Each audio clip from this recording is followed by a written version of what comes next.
दोस्तों, important synonyms के इस नए सत्र में आपका स्वागत है। आज ये हम तीसरा सत्र कर रहे हैं और ये जो भी सिनोनिम्स मैं आपको बताने जा रहा हूँ, ये समस्त सिनोनिम्स पहले किसी न किसी परीक्षा में आ चुके हैं। पूरे भारत की विभिन्न परीक्षाओं से संकलित ये शब्द हैं। ये हमारे भाषा शिक्षण की विशेष प्रस्तुति है और आगे चलते हैं। आइए आज का शब्द हम देखते हैं। पहला शब्द है एनिहिलेट, ANIHILATE। एनिहिलेट का मतलब होता है विनाश करना। अगला शब्द है, इसका सिनोनिम जिसे कहते हैं डिस्ट्रॉय। आपको पता ही, जब विनाश होता है उसका मतलब डिस्ट्रॉय हो जाता है, डिस्ट्रक्शन हो जाता है। अगला शब्द है एनॉय। एनॉय का मतलब कुछ लोग गुस्सा से लेते हैं, लेकिन यहाँ झुझला देना। आपको एक तरह से गुस्से से ही ये है लगा हुआ। और एनॉय का जो सिनोनिम है वो ऑफेंड होगा या फिर इरिटेट होगा। अगला शब्द है एंटीपैथी। ये सिंपैथी का ठीक विपरीत शब्द है। एंटीपैथी का मतलब होता है घृणा और इसका सिनोनिम है डिसलाइक। अगला शब्द लेते हैं। अगला शब्द है आर्डुअस, ARDUOUS। आर्डुअस का मतलब होता है कठिन। इसका सिनोनिम है डिफिकल्ट या फिर स्ट्रेनस।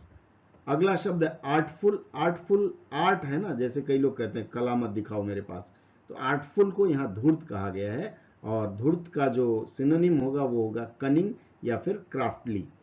अगला शब्द है एट्रोसिटी। एट्रोसिटी का मतलब होता है अत्याचार। सिटी अलग, एट्रो अलग जब करेंगे तो अलग अलग अर्थ देगा, लेकिन यहाँ अत्याचार होगा। अब इसका सिनोनिम होगा वायलेंस या बारबैरिटी। अगला शब्द है एट्रीब्यूट। एट्रीब्यूट कई बार पुस्तकों में आप लिखा हुआ देखते हैं। एट्रीब्यूट का मतलब होता है गुण। इसका सिनोनिम होगा कैरेक्टरिस्टिक्स या फिर क्वालिटी।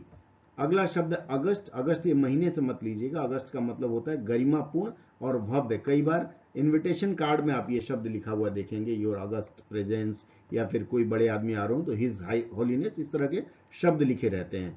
अगला शब्द है मैजेस्टिक और डिग्निफाइड। ये इसका सिनोनिम है अगस्त का। अगला शब्द है बैफल्ड। बैफल्ड का मतलब होता है चकरा देना, आपका मन भ्रमित कर देना। कई बार आपके कार्ड क्लोन करने वाले या लूटने वाले आपको फोन करके कहते हैं आपको 1 करोड़ मिला, तो वो आपको बैफल कर देते हैं। बैफल कर देते हैं तो आप जो मांगते हैं वो दे देते हैं। इसलिए इसका सिनोनिम होगा पजल या फिर कंफ्यूज। अगला शब्द है बैशफुल, BASH, बैश। बैश का कई बार मुक्के के लिए प्रयोग करते हैं, लेकिन यहाँ बैशफुल का मतलब होगा संकोची। इसका सिनोनिम होगा शाई। और अगला शब्द आता है बिगल, BEGUILE। बिगल का मतलब है मोहना। मोहना मतलब मनमोहना नहीं, आपके मन को मोहित कर देना, वो मोहना कहा जाता है। और या फिर ठग लेना, यहाँ फिर वही बात आती है डिसीव। अगला शब्द है बेलीगेरेंट, BELLI, बेली, GERENT। बेलीगेरेंट का मतलब होता है लड़ाकू। और फिर इसका सिनोनिम होगा हॉस्टाइल, आई छूट गया है, या फिर एंटागोनिस्ट। ये होगा। इसके बाद आज के 12 शब्दों का यह सत्र समाप्त होता है। अगर सत्र पसंद आया और आपने सब्सक्राइब न किया हो तो अब सब्सक्राइब कर लीजिए, क्योंकि ये समय आ गया है junior Hindi translator, senior Hindi translator या समीक्षा अधिकारी या SSC GD की जो परीक्षा होती है उसके हिंदी पेपर पे हम पूर्ण रूप से चर्चा करते चलेंगे। और आपका सहयोग रहा तो और भी आगे आपका प्रयास और हमारा प्रयास मिल करके आपको 150 प्लस नंबर दिलाने में कामयाब होगा। मिलते हैं फिर अगले सत्र में। धन्यवाद।